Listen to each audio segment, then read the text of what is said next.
2 अप्रैल को देश में 2 बड़ी घटनाएं घटी। पहली घटना थी लोकसभा में वक्फ संशोधन बिल पर चर्चा और दूसरी घटना थी दिल्ली से कई सौ मील दूर मध्य प्रदेश के छतरपुर में हिंदू गांव के लिए हुआ भूमि पूजन। एक तरफ जहां संसद में वक्फ की जमीनों को लेकर पक्ष और विपक्ष में बहस छिड़ी थी, उसी बीच बागेश्वर धाम के बाबा धीरेन्द्र शास्त्री ऐसा गांव बसाने के लिए भूमि पूजन कर रहे थे जहां गैर हिंदुओं का जाना मना होगा। यानी एक तरफ जहां सत्ता में बैठे लोग ये कह रहे थे कि धर्म के नाम पर या वक्फ के नाम पर जमीनों पर कब्जा किया जा रहा है, वहीं दूसरी तरफ एक हिंदू वक्फ की शुरुआत हो रही थी जहां बागेश्वर धाम जन सेवा समिति हिंदू गांव के नाम पर जमीन दान कर रही थी। नमस्कार, मैं हूं राकेश और आप देख रहे हैं पॉइंट ऑफ व्यू।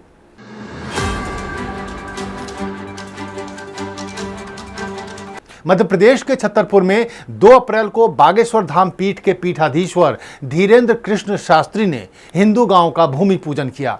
इसके साथ ही बागेश्वर धाम के पास देश के पहले हिंदू गांव के निर्माण की तैयारियां आधिकारिक तौर पर शुरू हो गई हैं। भारत का पहला हिंदू गांव 2 साल के भीतर बनकर तैयार हो जाएगा। धीरेन्द्र शास्त्री ने इस गांव की आधारशिला रख दी है। आपको याद दिला दूं कि ये वही बाबा धीरेन्द्र शास्त्री हैं जो खुलेआम संविधान को ठेंगा दिखाते हुए भारत को हिंदू राष्ट्र बनाने की बात करते रहे हैं। शिलान्यास समारोह में भी धीरेन्द्र शास्त्री ने अपनी बात को दोहराते हुए कहा कि हिंदू राष्ट्र का सपना हिंदू घर से शुरू होता है। हिंदू घर, उसके बाद हिंदू गांव, फिर हिंदू जिले और फिर हिंदू राज्य की स्थापना के बाद ही भारत को हिंदू राष्ट्र बनाया जा सकेगा। धीरेन्द्र शास्त्री जो गांव बसा रहे हैं, उस हिंदू गांव में 1000 परिवार रहेंगे और इसे बागेश्वर धाम के परिसर में ही विकसित किया जाएगा। इस गांव की खास बात यह होगी कि यहां गैर हिंदुओं का प्रवेश वर्जित रहेगा।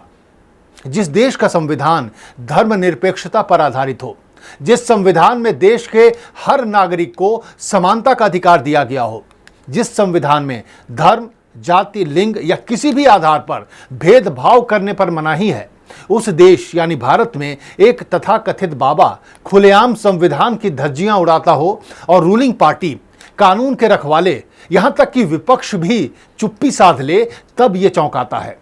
इसमें कोई शक नहीं है कि धीरेन्द्र शास्त्री का ये गांव, जहां केवल हिंदुओं को बसाने की बात है और जहां गैर हिंदुओं के प्रवेश पर रोक लगाने की बात हो रही है, वो पूरी तरह से असंवैधानिक और आपसी सौहार्द को बिगाड़ने वाला है। भारत में अलग अलग धर्मों के लोग रहते आए हैं, अलग अलग संस्कृति को मानने वाले लोग यहाँ एक साथ मिलकर रहते हैं। वैसे में बाबा धीरेन्द्र शास्त्री का हिंदू गांव बसाना और बार बार हिंदू राष्ट्र बनाने की बात करना देश की एकता को नुकसान पहुंचाएगा। इन बातों से सामाजिक और धार्मिक पोलराइजेशन और जनता के बीच तनाव बढ़ने की संभावना है। सवाल यह उठता है कि अगर हिंदू गांव बन सकता है तो क्या अन्य धर्मों के गांव जैसे मुस्लिम गांव या सिख गांव या फिर जैन या ईसाई गांव बसाने की अनुमति दी जाएगी क्या? या फिर इस देश में केवल हिंदू गांव ही बसाए जा सकते हैं?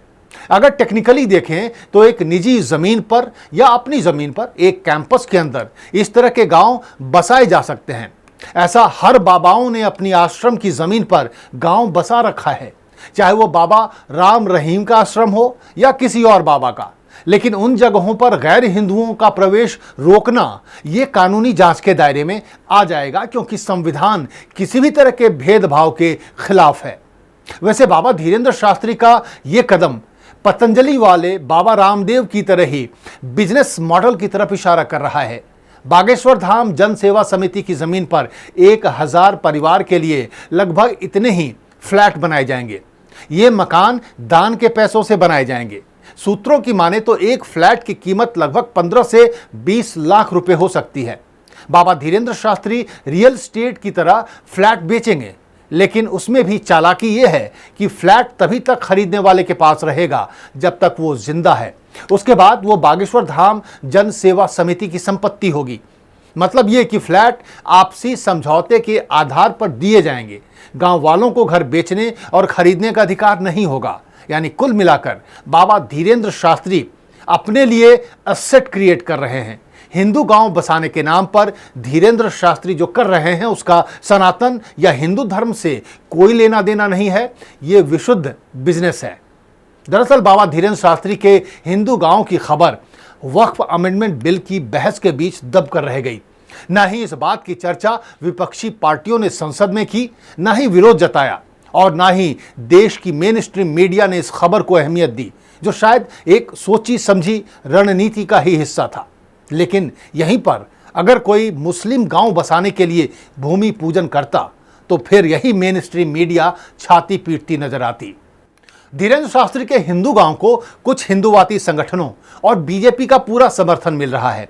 भले ही धीरेंद्र शास्त्री का हिंदू गांव, उसमें गैर हिंदुओं के प्रवेश की मनाही और हिंदू राष्ट्र की बातें असंवैधानिक हो, लेकिन जिस धीरेंद्र शास्त्री को प्रधानमंत्री मोदी अपना छोटा भाई बता दें, उसके किए गए किसी काम की संवैधानिक वैधता हो या ना हो, क्या फर्क पड़ता है?